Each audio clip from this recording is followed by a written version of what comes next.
Ya kabarnya, Api. Alhamdulillah, baik Pak. Assalamualaikum warahmatullahi wabarakatuh. Waalaikumsalam warahmatullahi wabarakatuh. Alhamdulillahirabbil alamin. Allahumma shalli ala sayyidina Muhammadin wa ala ali sayyidina Muhammad. Ibu Allahumma sholli. uh, Familatul Hidayah. Iya Oh, dari Pak. Pemalang ini. Jauh nih, Iya Bu Pak. ya. Iya Pak. Jauh di mata ya. Jauh di jauh di lokasi dekat di Zoom ya. Iya Pak. Oke, Bu, saya ini diamanahkan untuk menjadi penguji komprehensif, fokus ke pedagogik ya, Iya pedagogiknya, Pak. jadi kemampuan belajarnya ya. Jadi dalam waktu nanti sekitar 15 menit ya, Iya saya Pak. akan mengkonfirmasi pemahaman dan pengalaman Ibu dalam praktek dalam melakukan pembelajaran di kelas. Nah, saya ini dulu, saya screen dulu nih materi. Nah, ini Ibu ya. Oke. Ibu, ini kan modul ajar komprehensif. Nah, ini kampus Merdeka ini Ibu ya. Sorry, kampus Merdeka, Merdeka Belajar. Iya Pak. Nah, Kurikulum Merdeka. untuk ya kurikulum Merdeka. Nah, Ibu bisa ceritakan nggak apa yang baru sih sebenarnya dari Merdeka Belajar? Izin menjawab sesuai sepengetahuan saya ya Pak. Hmm. Ya, kalau dalam Merdeka Belajar itu di sini kan tertulis lebih mendetail Pak. Ada nama Hmm. penyusunnya, kemudian Hmm. fase, Oke. kemudian ada tahun penyusunan juga. Kalau di Hmm. kurikulum 13 itu kan RPP. tidak ada yang namanya fase, kemudian tahun penyusunan kan biasanya berada di bawah. Seperti itu, Pak. Fase itu apa, Mbak? Sorry, Mbak. Fase itu apa maksudnya? Fase. Oh, fase itu tingkatan, Pak. Kan fase ada Nah. fase A itu anak MI kelas 1 dan 2, fase B kelas Hmm. 3 dan 4, fase C 5 dan 6. Lah untuk fase D kelas 7, 8, 9. Untuk fase E Kenapa itu dibuat fase? Kenapa dibuat fase? Maksud fase di sini apa? ya Buat fase apa? berarti untuk memudahkan pengelompokan dari usia Nah, kalau peserta didik. hmm. Nah, kalau fase D itu maksudnya apa? Usia apa itu? Ya usia remaja, ya sebelum remaja lah. Anak ke Sebelum remaja. saja ya. Iya. Kalau Oke, remaja itu kan yang biasanya lain Bu. MA. Oke, terus yang lain Bu, apalagi yang baru dari Yang Merdeka Belajar? baru dari Merdeka Belajar, kalau di Kurtilas kan tidak ada yang namanya profil pelajar Pancasila dan belajar rahmatan lil alamin. Kalau di Halo kurikulum Ibu. Merdeka kan ditampilkan Hmm. ya profil pelajar Pancasila dan belajar rahmatan lil alamin. Oke. Apa maksudnya Ibu? Profil pelajar Pancasila itu apa maksudnya? Dan pelajar Rahmatan Lil Alamin itu maksudnya Ya, apa? profil pelajar Pancasila maksudnya dengan anak belajar di fase D tersebut ya dengan harapan anak tersebut akan beriman dan bertakwa kepada Tuhan Yang Maha Esa, berakhlak mulia dan lain sebagainya itu yang ada berapa jumlahnya? 6 kalau nggak salah. Semua, ya. Iya, 6 ya. tapi kalau di sini itu kan difokuskan atau dipaskan Pak dengan materi yang saya ambil. Jadi saya Oh, ambilnya baik, hanya baik. beriman dan bertakwa kepada Tuhan Yang Maha Esa. Oh, baik. Yang lain, Bu, berikutnya yang baru dari Merdeka Belajar. Yaitu tadi ada mencantumkan rahmatan lil alamin ya Pak. Kalau di sini yang Oke, saya, udah. iya ya. Hmm. Next, yang lain, Oh iya, yang baru. yang baru Apa? ini Pak, kriteria ketercapaian tujuan pembelajaran. Kalau di Kurtilas itu kan namanya Oh, KKM ya. KKM itu biasanya hmm. untuk 1 semester, tapi kalau ini sepemahaman saya untuk 1 bab Pak, untuk 1 materi seperti itu. Baik, baik. Terus yang lain, apa lagi? Nah, ini ada pemahaman bermaknanya juga. kalau di Oke. kurikulum Maksudnya apa? merdeka. Maksudnya apa ini? Pemahaman bermakna Pemahaman ini. bermakna itu bagaimana sih guru itu mengajak peserta didik untuk sebelum belajar ke materi yang akan dihadapi, anak-anak dihadapkan ke pemahaman yang nantinya akan membuat dia mengena atau berkesan dalam hidupnya seperti itu. Mhm.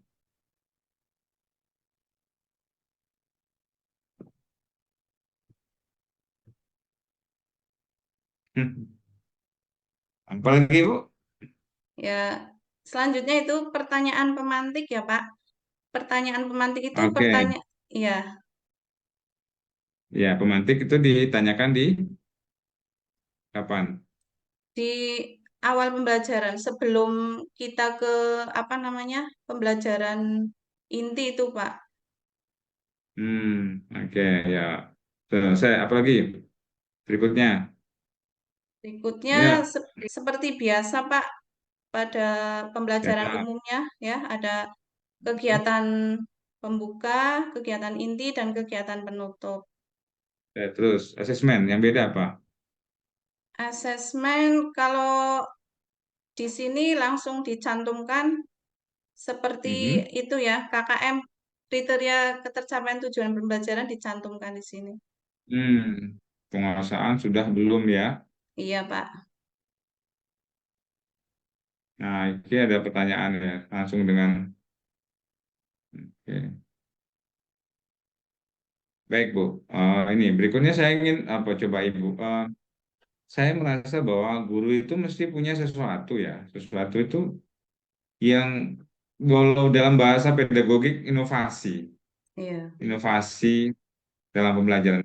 Yang Ibu Familatul Hidayah punya inovasi apa yang ketika mengajar mata pelajaran akidah akhlak ini atau iya, akidah Islam ini? iya. Kalau di sini saya memakainya inovasi menggunakan media audiovisual itu Mhm. ya, Pak, di situ. Video, Audiovisual seperti apa itu? ya, materi ajar berupa tampilan YouTube, Pak. Mhm. Ya, kebetulan YouTube-nya sudah saya buat sendiri itu. Mhm. YouTube itu ditontonkan atau misalnya Iya, di ditonton share? kan, Pak. Ditonton kan. Oke. Materinya tentang apa? Sorry, apa namanya? Apa fitur di YouTube Ibu itu yang Oh ya, itu berkesan kira-kira? tentang ini, Pak, tentang akidah Islam. Hmm, oke. Terus ini Bu, terus nah andalan Ibu yang lain apa? Misalnya ketika bagaimana Ibu meng-on-kan kelas dengan Eh, pertanyaan-pertanyaan dengan apa namanya yang disebut tadi bermakna itu. Sebenarnya itu kan diberikan pada saat pertama kali kita masuk misalnya kan. Nah, iya, apa yang biasa Ibu lakukan ketika masuk pertama kali di kelas mengajar? iya. Ya, sebelumnya kan seperti biasa ya, Pak, mengucapkan salam, menanyakan kabar, kemudian berdoa, mengabsen, kemudian dengan cara memberikan ice breaking, Pak, biasanya. Nah, ice breaking, nah itu. Iya. Apa ice breakingnya yang andalan Ibu? Iya, kalau di tempat kami itu kan berbasis pondok pesantren ya, Pak. Jadi biasanya kami Mhm. menggunakan sholawat, Pak. Oh, Iya, sholawat. andalannya Baik. sholawat. Terus ini,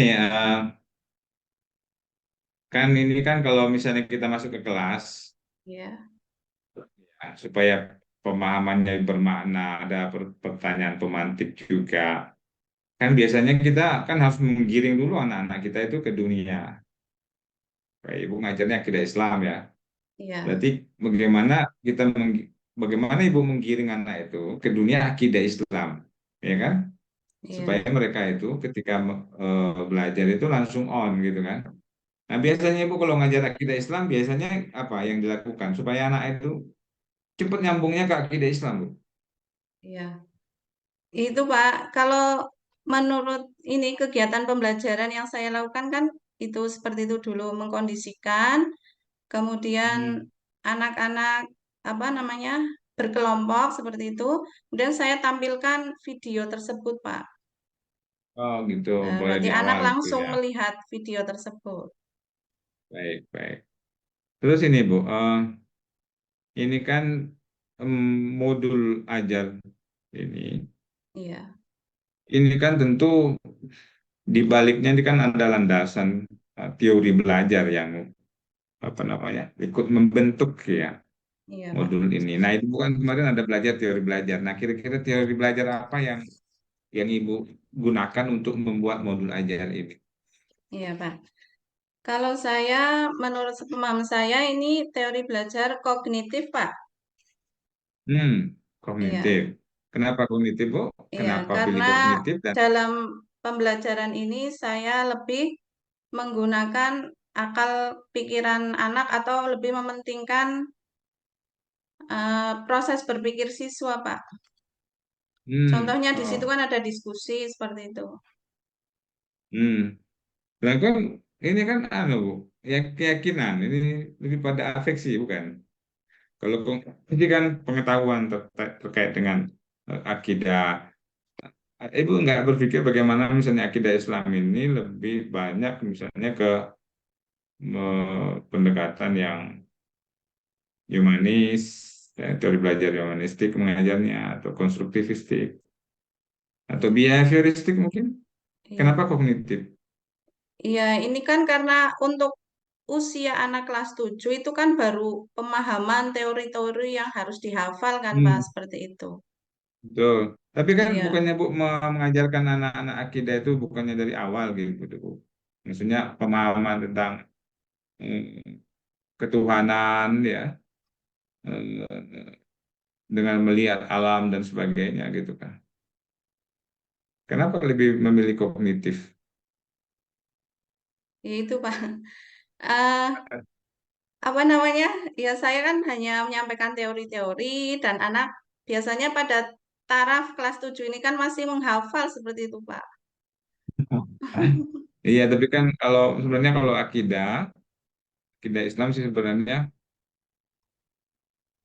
combine aja Bu saya kira. Jadi tidak harus kognitif Ya, melulu, juga combine humanisnya karena ngajar anak itu kan kalau salah apalagi ini akidah Islam, iya, dia cuma paham tentang apa itu definisi itu kan apalagi pema- pengajaran akidah Islam kan harus dari awal Bu, kan gitu.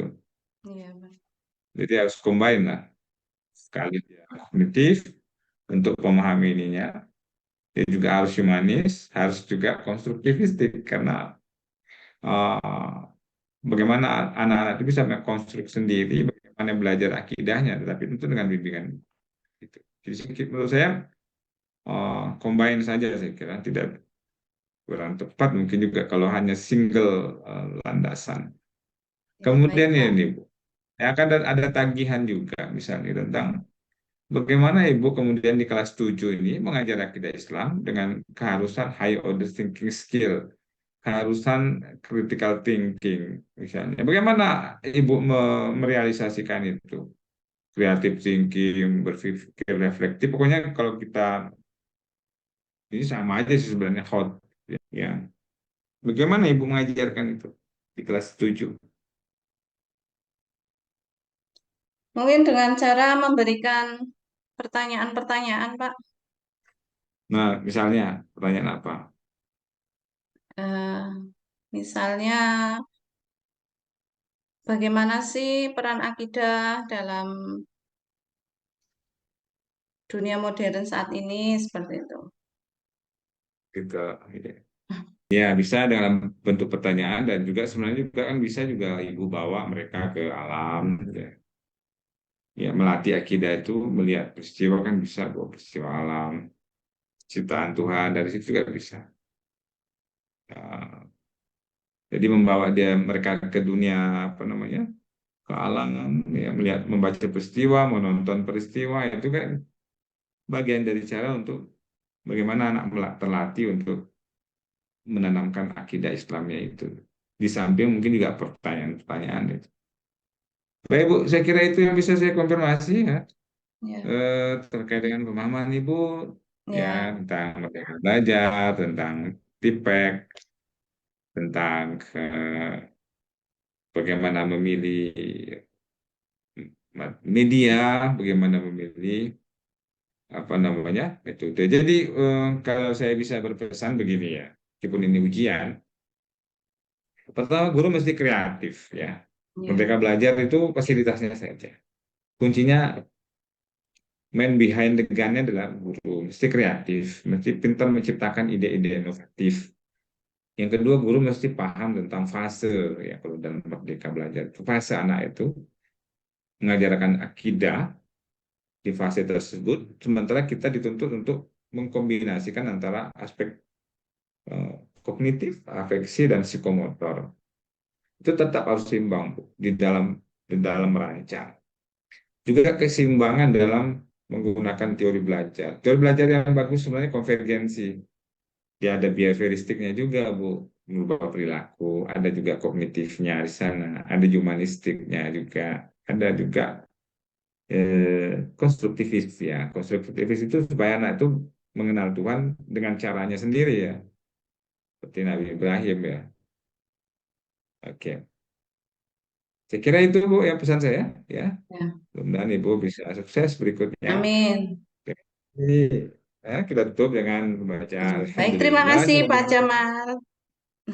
Sama Ibu. Oke. Assalamualaikum warahmatullahi wabarakatuh. Waalaikumsalam warahmatullahi wabarakatuh. Matur suwun. Ya, Ibu boleh meninggalkan eh, ruangan. Ya, baik Pak. Assalamualaikum Ibu, apa nih panggilannya? Ibu Fami Pak. Fami Ibu Latul. Fami Latul Nggih. dari Pemalang. Nggih, Pak. Ngajar di mana? Ngajar di MTS Nurul Huda Mereng, Parongpring Pemalang. Ngajar mapel apa? Mapel Akidah Akhlak, Akidah Akhlak. Kelas berapa? kelas 7, Pak. Oh, nggak pernah ngajar kelas 8, 9? Belum pernah, Pak. Belum ya? Oke. Sejak tahun berapa Bu ngajar? Kalau tahun ngajarnya sejak lulus 2008, Pak. Tapi untuk Oh, mapel 2000. Akidah Akhlaknya 2 tahun terakhir ini baru ngajar. Dulu eh, tamat apa? Sama dari YIN Wali Songo Semarang. EN ya? Iya, Pak. Dulu Oke, masih oke. YIN. Sekarang sudah UIN. Nggih. PAI ya dulu ya? Iya, PAI, Pak. Oke. Bu, ada Al-Qurannya, Bu? Ada, Pak. Oke, bisa dibuka halaman 21. Baik, Pak. Sebentar.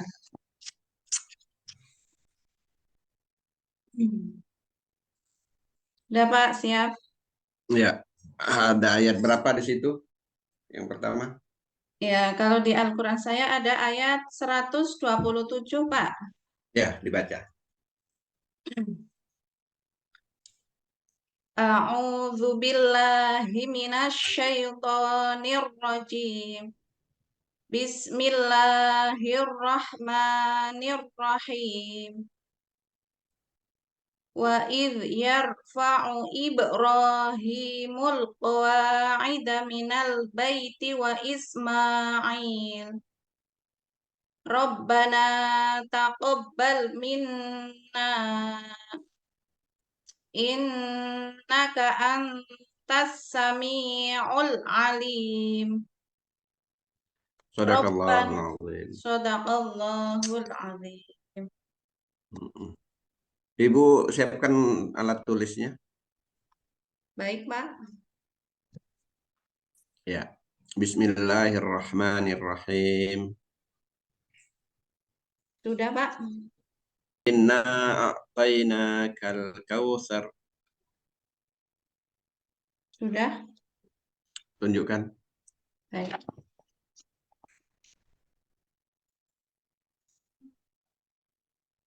Angkat sedikit. Oke, oke, oke. Sip. Ya, terima kasih. Ibu buat proposal ya? Buat, Pak. Oke. Apa judulnya, Bu?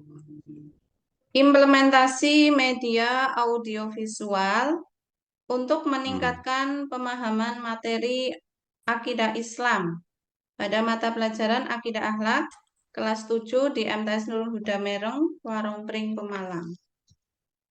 Oke. Jadi penelitian tindakan kelas ini satu penelitian yang khas, ya Bu ya. Ya, Itu untuk menyelesaikan masalah. Jadi penelitian tindak kelas itu untuk menyelesaikan masalah. Masalah apa? Masalah yang ditemukan, yang dirasakan oleh guru dalam proses pembelajaran yang dilakukannya. ya, Gitu. Jadi kita kan ngajar, Bu ya. Ngajar, Ibu ngajar. Nah, dalam proses pembelajaran itu kan ada pernah Ibu merasakan ada masalah yang spesifik gitu, masalah yang spesifik. Dan masalah itu kalau kita sebagai guru yang baik nggak boleh kita biarkan, tapi harus kita selesaikan gitu. ya. Contohnya gini, contohnya. Misalnya Ibu eh, ulangan mengadakan ulangan ya atau ujian semester, ujian semester. Dalam ujian semester itu kan banyak pertanyaan ya, Iya, Pak. banyak pertanyaan. Nah, misalnya ada beberapa pertanyaan atau ada 5 lah pertanyaan itu yang nggak ada siswanya yang bisa jawab misalnya gitu. Padahal materinya diberikan, tapi nggak ada yang bisa jawab. Atau kalaupun bisa jawab misalnya cuman hanya 2% atau 3% saja siswa yang bisa jawab misalnya. Jadi materi itu berarti kan nggak tercapai ya. Ya. KKTP-nya berarti kan nggak tercapai. Nah itu menurut Ibu masalah nggak? Iya, Pak, ada masalah di situ. Masalah gitu ya. Berarti hasil belajarnya ada hasil belajar yang tidak dicapai atau belum dicapai oleh siswa. Misalnya gitu. Itu di beberapa kelas, misalnya Ibu ngajar kelas 1A, kelas 1B misalnya gitu. Dan sama aja gitu misalnya. Nah, berarti dari hasil belajarnya untuk materi-materi itu ada masalah gitu. Materi itu gitu. Hasil belajarnya untuk materi itu lemah. Nah, Ibu tidak bisa biarkan. Wah, ini harus diatasi. Ada masalah ini di materi ini. Nah, kemudian Ibu ingin memperbaikinya dengan merancang tindakan, dengan tindakan-tindakan. Nah, itulah penelitian tindak kelas itu. Iya, Jadi Pak. dia berangkat dari adanya masalah yang Ibu temukan, Ibu rasakan di kelas. Gitu. Atau contoh lain misalnya gini. Ibu ngajar satu materi, misalnya materi, katakanlah materi A gitu, di kelas 1A dan kelas 1B. Setiap ngajar materi A ini kok siswanya nggak semangat kelihatannya gitu. Kayaknya nggak minat siswa ini. Gitu. Di kelas 1A kayak gitu, kelas 1B juga kayak gitu. Itu masalah nggak itu? Iya, Pak, ada masalah. Iya. Nah, masalah itu akan Ibu selesaikan dengan tindakan. Ibu rancanglah tindakan. Tindakan itu diteliti. Jadilah dia PTK. PTK. Gitu Bu ya. Iya, Pak. Coba ulangin. Jadi berangkat dari mana PTK itu dilakukan? Berangkat dari adanya masalah, Pak. Masalah apa? Ya, masalah yang terjadi dalam pembelajaran, misalkan Dalam hasil, pembelajaran. iya, hasil anak kurang menguasai materi atau anak tidak bisa mengerti hasil ulangannya kurang seperti itulah. Maka diambillah tindakan ya melakukan Iya, penelitian seperti itu. perbaikan, perbaikan untuk memperbaikinya. Itu Bu ya, PTK itu khasnya di Ya, situ. Pak. Dia untuk menyelesaikan masalah yang ditemukan, dirasakan oleh guru di kelas. Gitu. Maka di dalam latar belakang masalahnya itu, tadi judulnya apa Ibu? Coba baca. Judulnya Implementasi Media Audiovisual. Oke. Nah, ada Ibu merancang PTK dengan judul itu. Ada masalah apa itu? Iya, Pak. Untuk materi akidah Islam, ini kan siswanya untuk kelas 7 masih baru itu ya, Pak. Ini saya ambil di Hmm. materi bab awal, Pak. Jadi kan mereka berangkat dari latar belakang anak dari SD, dari MI, seperti itu. Ya, kemudian apa namanya? Saya ajarkan materi akidah Islam itu kan pemahaman mereka masih kurang, katakan. Berangkat Oh, dari latar belakang yang jadi berbeda-beda. latar belakangnya itu yang nggak tepat. Itu bukan bukan masalah. Jadi masalah yang sudah terjadi dalam proses pembelajaran yang Ibu jalankan gitu, Bu. Kalau itu Iya, kan Pak. masalahnya tidak dalam proses pembelajaran, belum kan? Hanya masalahnya latar belakang anak yang berbeda. Iya. Iya. Jadi dalam proses pembelajaran Ibu sudah ngajar gitu ya. Terus temukan masalah. Nah, masalah itu ingin diatasi. Mm-mm. Ada modul, Ada. ada. Oke. eh Modul itu dalam mm, apa namanya? Dalam proses pembelajaran itu fungsinya apa? Modul ajar Iya. sebagai sumber belajar. Di modul itu harus dicantumkan juga CP, TP, KKTP harus dicantumkan. CP itu apa CP, Bu? Capaian pembelajaran, Pak. Kalau TP, Tujuan pembelajaran. kalau KKTP, Kriteria ketuntasan tujuan pembelajaran. jadi kan kita ngajar itu ada tujuan kan ya? Iya. Iya. Nah, CP itu ya tujuan juga. TP tujuan juga. KKTP ya tujuan juga. Cuman dia diatur tingkatannya. Ada yang umum, ada yang agak umum, ada yang rinci. Gitu. Nah, kalau dulu kita mengenal istilah ada KI, KD, Ya. indikator. Nah, Iya, Pak. mirip-mirip sebenarnya, cuman berubah istilah saja. Rumusan-rumusnya berubah. Tapi hakikatnya, Bu, bahwa yang namanya kita ngajar itu ada tujuan. Ibu ngajar materi pelajaran apa misalnya? Kan pelajaran itu punya tujuan. Iya, Pak. Nah, itu di CP. Kurikulum punya tujuan nggak? Punya. Nah, itu kan. Jadi kurikulum itu ada tujuan. Dalam kurikulum ada mata pelajaran. Mata pelajaran ada tujuan lagi. Gitu. Nah, tujuan-tujuan di mata pelajaran itu nanti akan dipecah lagi. Tujuan di mata pelajaran itu CP-nya. Nanti di dalam mata pelajaran itu ada tujuan-tujuan yang umum lagi, Bu. Sifatnya. Tapi lebih lebih khusus dari CP. Gitu ya. Kompetensi dasar kalau dulu dalam Oke, satu ya. mata pelajaran itu kan ada berbagai macam kompetensi dasar ya. Iya, Pak. Nah, itu CP TP untuk sekarang. Oke. Oke, mirip itu dia bahasanya. Nah, sekarang setiap eh, tadi ada kompetensi dasar kan ya yang ingin dicapai ya dalam setiap Iya, mata Pak. pelajaran kan. Nah, untuk mencapai kompetensi dasar itu kan ada disusun materi-materi ya. Iya, Pak. Nah, setiap materi punya tujuan lagi. Gitu. Ada tujuan lagi setiap materi. Nah, ada pengukur nanti untuk kita mengukur ketercapaian setiap tujuan materi itu kita rumuskan KKTP, kriteria Tuntasan tujuan eh, pembelajaran. tujuan pembelajaran, menyebutkan arti kata akidah secara kebahasaan.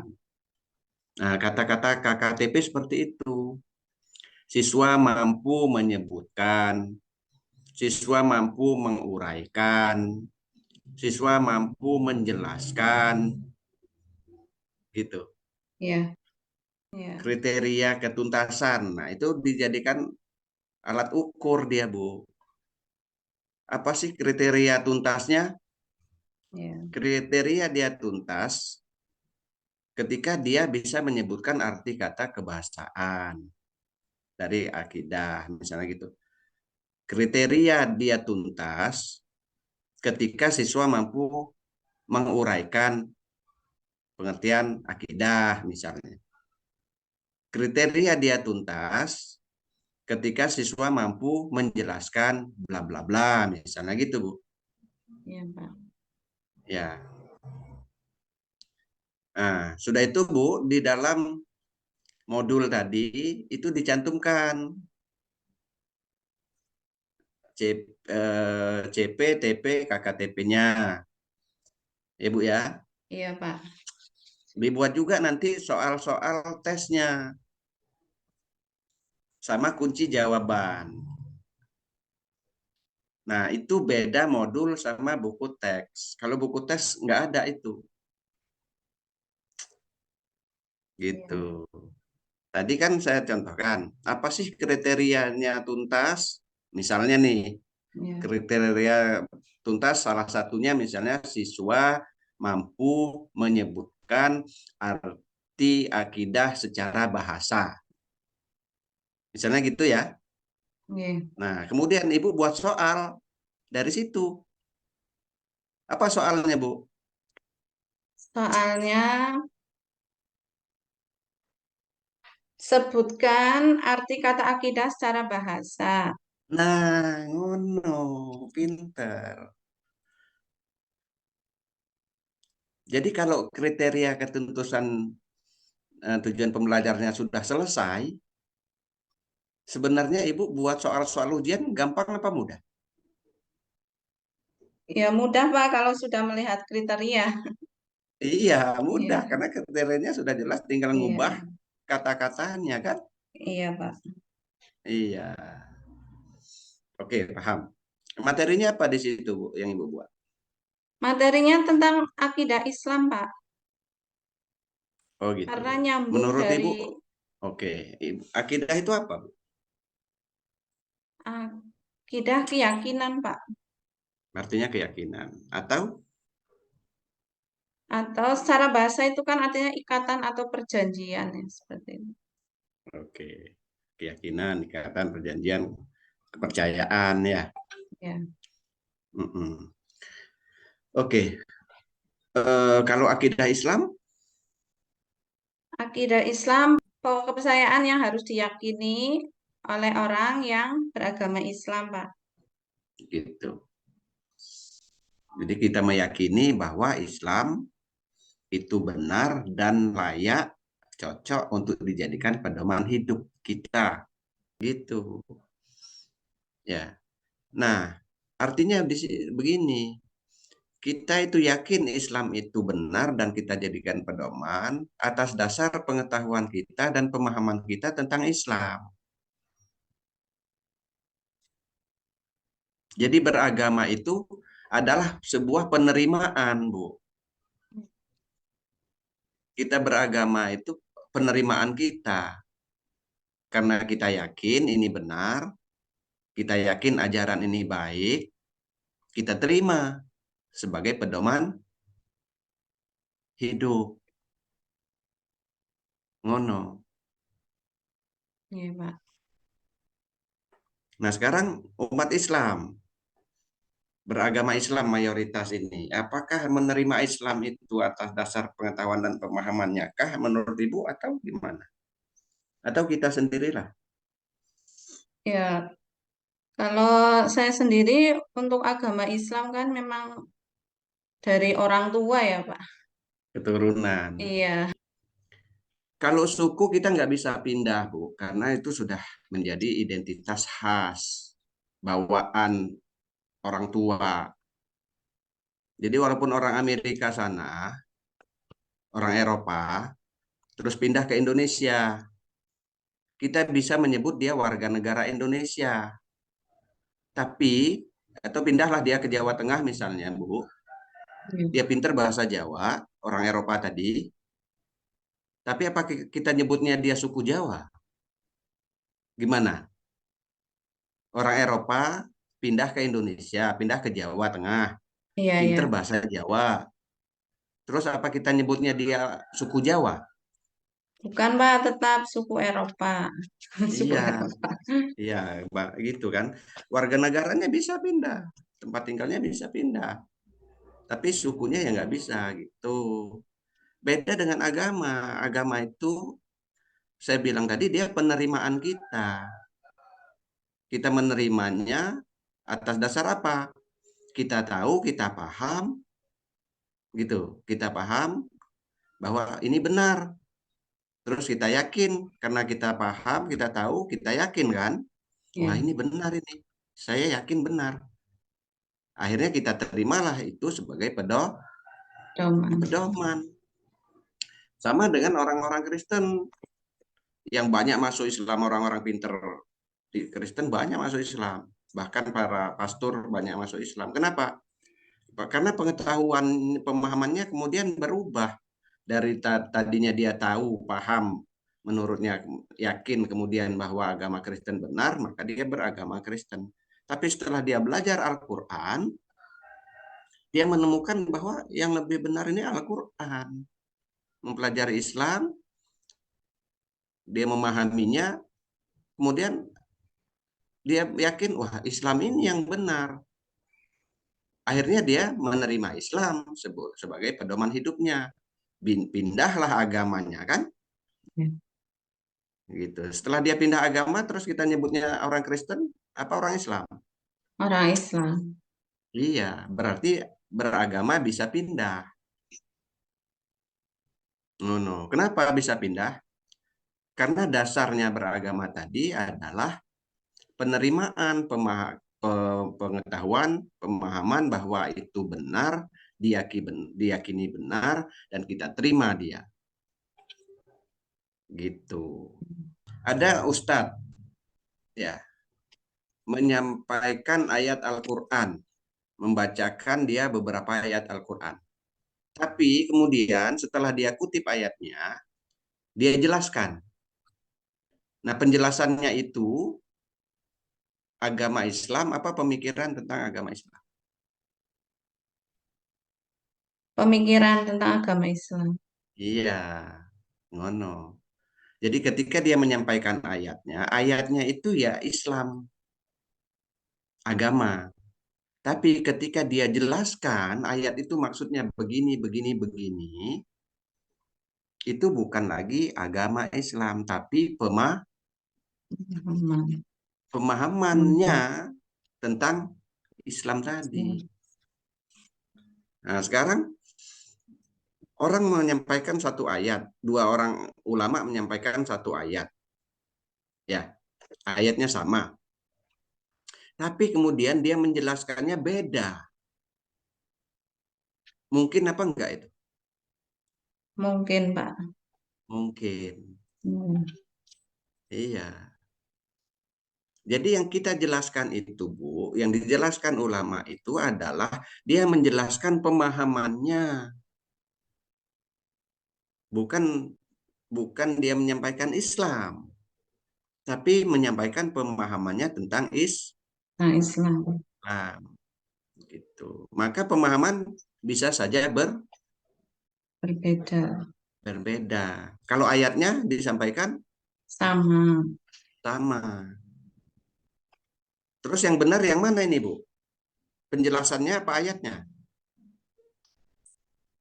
Yang benar ayatnya, penjelasan kan Ayatnya. kita, iya, Ya, mutlak nafsiran benar itu. orang, iya. Iya. Jadi ayatnya mutlak benar. Penjelasannya mungkin benar, mungkin salah. Ngono ya. Iya, Pak. Holidnya kebentar. Nah, ini saya kok kayak gini. Nanti sih. Bentar saya telepon Pak Holid dulu ya. Pak Kholidnya tuh tadi baterainya habis. Jadi mati sendiri Zoom-nya.